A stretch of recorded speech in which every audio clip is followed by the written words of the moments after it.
Have you ever witnessed the exact second when everything you were taught to believe shattered like glass? Before we dive into one of the most emotionally powerful untold stories of post-war Japan, drop a comment below and tell me where you're watching from.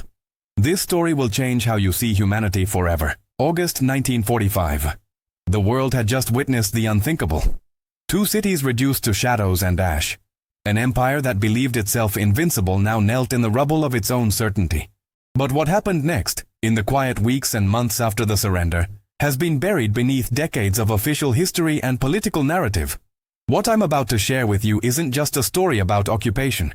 It's about the moment when propaganda met reality, when fear confronted the human face behind it, and when an entire generation of Japanese women discovered that everything they'd been told was a carefully constructed lie.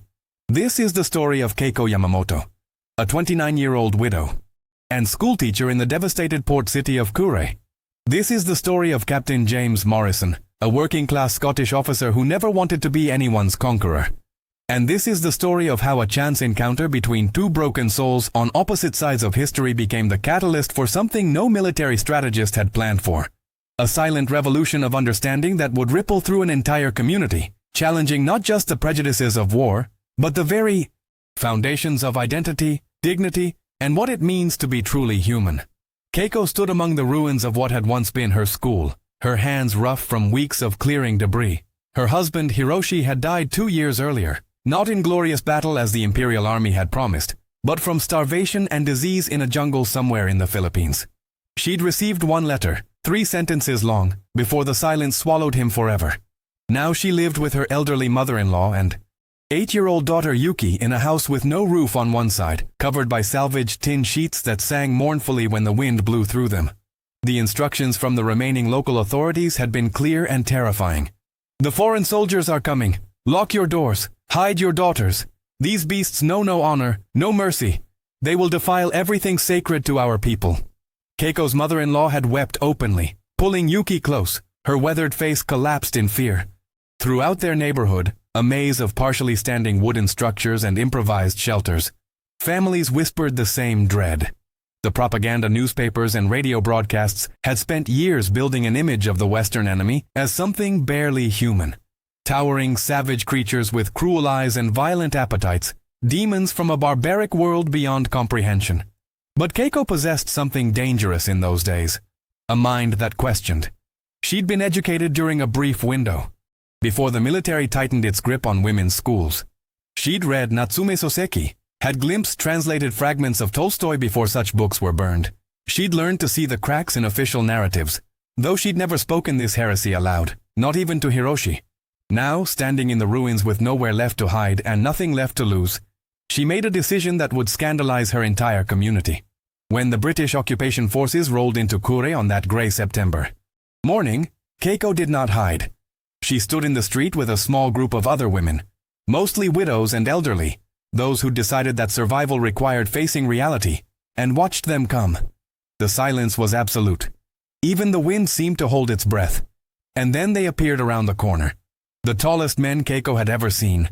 The first soldier stood at least 6 feet 3 inches, perhaps more. His uniform, though worn and dusty from travel, was immaculately maintained. His hair caught.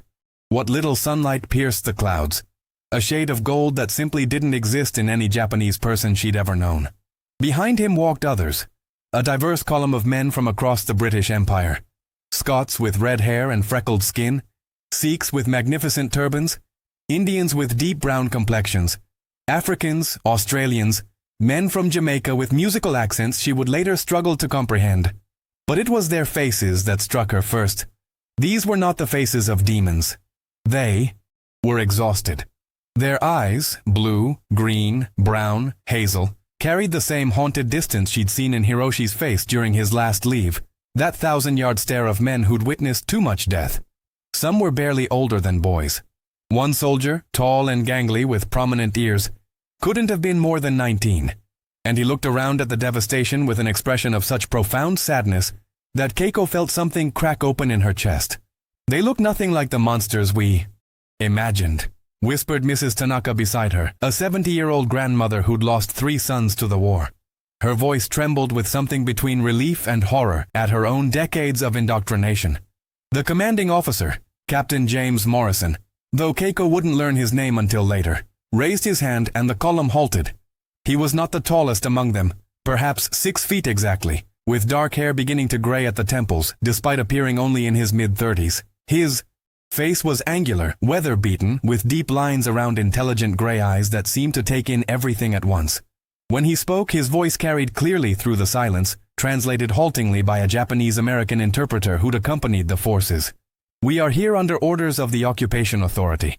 We mean you no harm. We will be distributing food rations and medical supplies. We ask only for your cooperation and compliance with posted regulations." The words were formal, bureaucratic, but his tone, Keiko could hear it even through the interpretation, carried something else. Weariness, perhaps even reluctance. This was not a man who relished conquest. The distribution center was established in what remained of the town's former community hall. Keiko, drawing on her position as one of the few educated women who hadn't fled the city, volunteered to help organize the Japanese civilians waiting for rations. It gave her a reason to observe, to try to understand these incomprehensible foreigners who now controlled her world. Over the following days, the neighborhood's reaction split into factions. The older generation, particularly the men who'd been too old or too injured to fight, simmered with impotent rage and humiliation. Former Imperial Army Sergeant Nakamura, who'd lost his left arm in China and now held court among a bitter circle of fellow veterans, made his position clear. "Look at them," he spat one evening as several British soldiers passed by on patrol. "Giants who tower over us, who walk through our streets as if they own them. Because they do.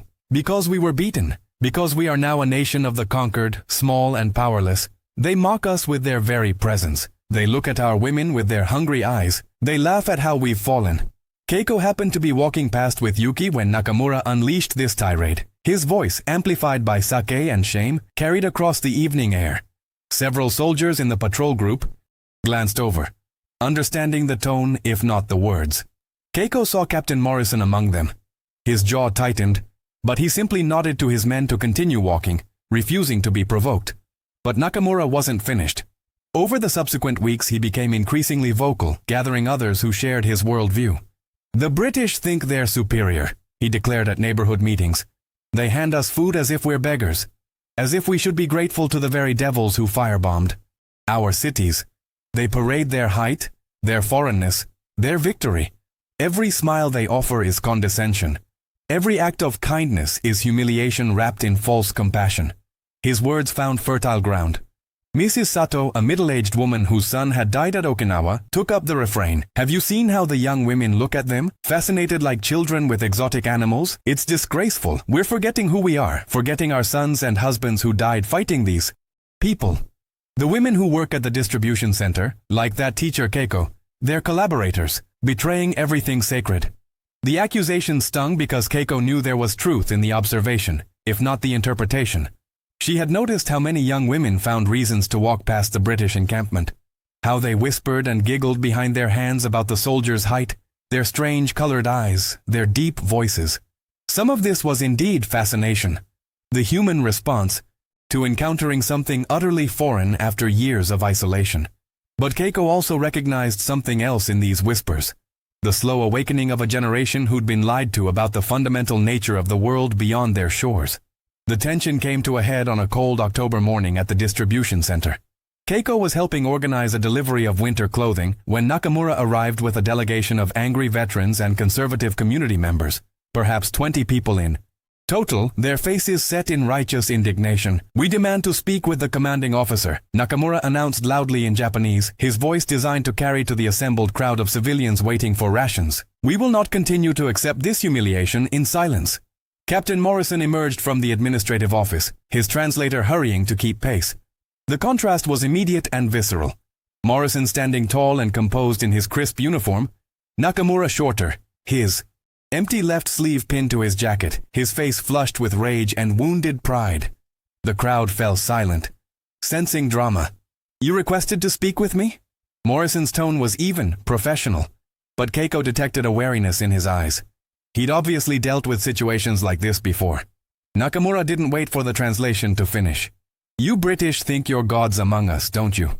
Walking through our streets, distributing your charity as if we should worship you for it. You tower. Over us literally and metaphorically, a constant reminder of our defeat. But we know what you really are. Invaders, occupiers, no better than the barbarians our ancestors fought off for centuries. The translator hesitated, clearly uncomfortable. But Morrison gestured for him to continue. As the English translation flowed, Morrison's expression remained neutral. But Keiko saw his jaw muscle tighten almost imperceptibly. You mock our traditions, Nakamura continued, warming to his subject, his voice rising. Your soldiers walk through our sacred spaces with their boots on. They laugh at our language they can't understand. They look at our women with lust in their eyes. Every act of kindness you perform is actually cruelty, a demonstration of our powerlessness, our dependency. You give us food while our children learn to see us as weak, as conquered. This is not liberation. This is subjugation dressed in false benevolence. Mrs. Sato stepped forward beside Nakamura. And the worst, betrayal comes from our own people. Women like Keiko Yamamoto who work alongside you, who translate your orders, who've forgotten the honor of Japan in their eagerness to please our conquerors. She smiles at you while her husband's bones rot in a foreign jungle, killed by your allies. She's a disgrace to widowhood, to motherhood, to everything decent, the crowd murmured, some in agreement, others in discomfort. Keiko felt every eye turn to her, felt the heat of shame and anger rise in her chest. But before she could respond, Morrison raised his hand slightly, drawing attention back to himself. May I respond? His voice remained calm, almost gentle. The translator conveyed his request. Nakamura scoffed. What could you possibly say that would matter? You think your words in your barbarian language will change the reality of what you represent? Morrison nodded slowly, as if accepting the criticism. When he spoke, he asked the translator to convey his words with particular care. You are right about several things, sir. We are occupiers. We do represent defeat. Your defeat, yes, but also the defeat of all of us who fought in this terrible war. You look at my height, my foreign face, and see a conqueror. I understand that. But may I ask you something? What exactly do you see when you look at me? The question caught Nakamura off guard. I see a British officer, a representative of the empire that destroyed us. You see a British officer? Morrison repeated quietly. And you, Mrs. Sato? What do you see? Mrs. Sato's face hardened. I see the enemy. The reason my son died. The people who killed our dreams of a greater Japan. Morrison nodded again. That same slow, careful gesture. The silence in the room had become profound. Even the crowd outside had pressed closer to hear. I will tell you what I see when I look at you, Morrison said, his voice carrying a weight that made even Nakamura pause. I see a soldier who survived horrors I can only imagine. I see a mother who lost her child. I see pain that mirrors the pain I've witnessed in every corner of this war, British, German, Japanese, Chinese. I see human beings, not monsters, not even enemies anymore. Just people trying to survive in a world we've all helped destroy. Pretty words, Nakamura sneered, but his voice had lost some of its certainty. Easy to be philosophical when you're the victor. Is that what you think I am? A victor. For the first time, something cracked in Morrison's composure. Let me tell you. About victory, sir. I was at Singapore when we surrendered to your forces in 1942. I spent 3.5 years in a prisoner of war camp in Thailand. I watched men, my friends, die of disease, starvation, and brutality while building a railway through the jungle. I weighed 98 pounds when we were liberated. I'm 6 feet tall. Do the mathematics of what that means. The translator's voice wavered as he conveyed this information. The crowd's murmur had a different quality now. Surprise. Uncertainty. But Morrison continued, and now there was steel beneath the calm. I could hate you. I could hate all of you. By your logic, I should see you as the enemy who tortured my friends, who left me with nightmares I'll carry until I die. But I don't. Because I learned something in that camp. Something that took me years to understand. The guards who beat us, some of them were cruel, yes, but others were just young men following orders, terrified of their own officers, caught in the same machine that caught all of us. The machine doesn't care which uniform you wear. It destroys everyone. Keiko found herself holding her breath. Around her, the crowd had gone utterly still. Nakamura's face was flushed, but confusion had replaced some of his anger. You're trying to make us sympathize with you.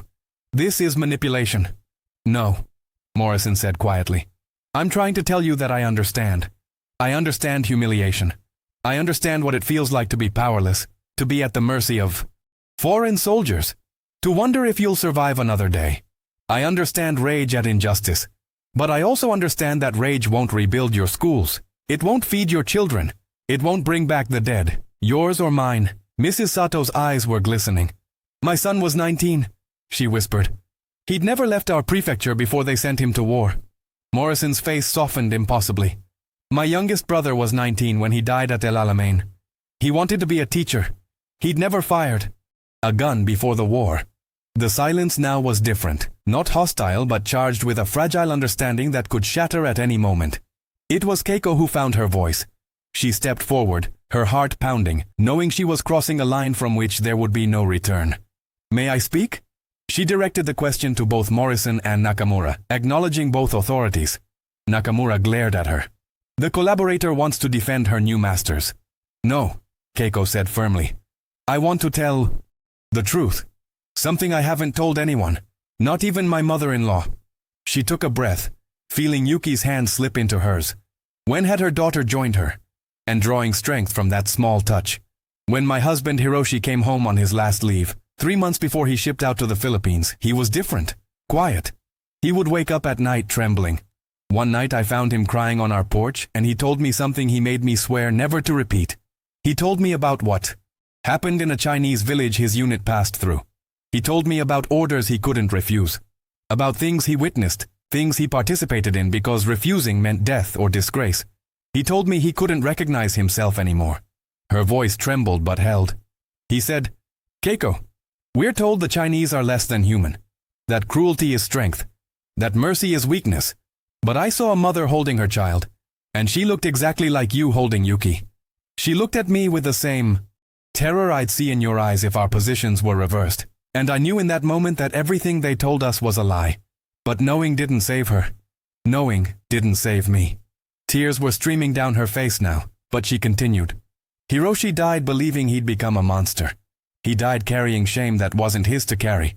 It belonged to the system, to the propaganda, to all of us who let ourselves believe that any human being could be less than human. And now I see the same thing happening again. We're being told these British soldiers are monsters, that their kindness is cruelty, that understanding them is betrayal. But I refuse. I refuse to let Yuki grow up in a world where we keep building walls of hatred, keep creating monsters out of men, keep choosing comfortable lies over painful truths. The silence was absolute. Mrs. Sato had covered her mouth with her hand. Even Nakamura seemed temporarily speechless. Morrison's eyes were bright with unshed tears. When he spoke, his voice was rough. Your husband sounds like he was an honorable man trapped in dishonorable circumstances. I'm sorry you both suffered that way. He was, Keiko whispered. He was just a schoolteacher who loved literature and wanted a quiet life. The war destroyed him long before it killed him. Nakamura had turned away, his shoulders shaking. When he finally spoke, his voice had lost its confrontational edge. My brother, in China, he wrote letters that the military censors wouldn't allow. Through. They arrived after the war ended, found in his belongings. He wrote about the same things, about not recognizing himself, about orders that violated everything our father taught us about honor and integrity. He turned back to Morrison, and his face was raw with conflicted emotion. How do you live with it? The memories? The knowledge of what you've seen? What you've done? Morrison met his gaze steadily. Some days I don't know. Some days I wake up and I'm back in that camp and I have to remember that I survived, that I have a purpose now. And my purpose is to make sure that the peace we build is worth the price we all paid. That means seeing you, all of you, not as conquered enemies, but as people who suffered just as much, just as unjustly. It means trying to help rebuild what we all helped destroy. He paused, then added, You asked what I see when I look at Japanese people. I see my former captors, yes. But I also see the Japanese doctor who secretly smuggled medicine to our POWs at great personal risk. I see the guard who shared his own rice ration with my dying friend. I see the complexity of humanity under impossible pressure. And now I see people in ruins trying to survive and protect what matters most. Family, dignity, the hope that tomorrow might be better than today. A young British soldier stepped forward, the gangly 19-year-old with prominent ears that Keiko had noticed on that first day. He spoke hesitantly, in broken, carefully memorized Japanese. Sorry, war bad. I sorry for suffering. Want help. Want peace. The grammatical errors, the obvious effort, the vulnerability of this attempt to bridge an unbridgeable gap, something about it broke through the remaining tension. An elderly woman in the crowd began to weep openly. Then another. Then Nakamura himself wiped roughly at his eyes.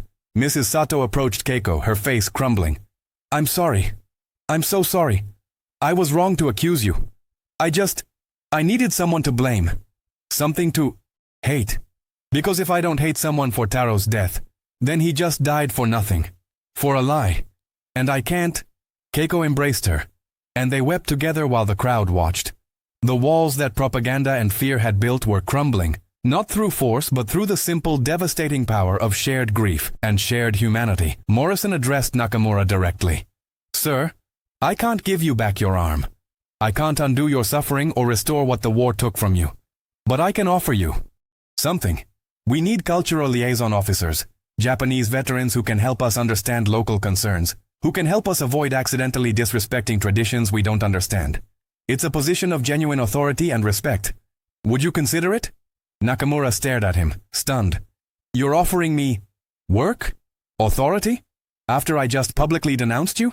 I'm offering you a chance to shape the peace, Morrison said simply. To ensure your community is treated with dignity. To be a bridge rather than a wall. You're clearly a leader among your people. That leadership is needed now more than ever. The transformation on Nakamura's face was extraordinary. Pride warring with suspicion, hope battling cynicism, and underneath it all, the desperate need for purpose that all soldiers feel when the war ends and they're suddenly obsolete. I'll consider it, he said finally, his voice barely above a whisper. Over the following weeks, something remarkable unfolded in Kure.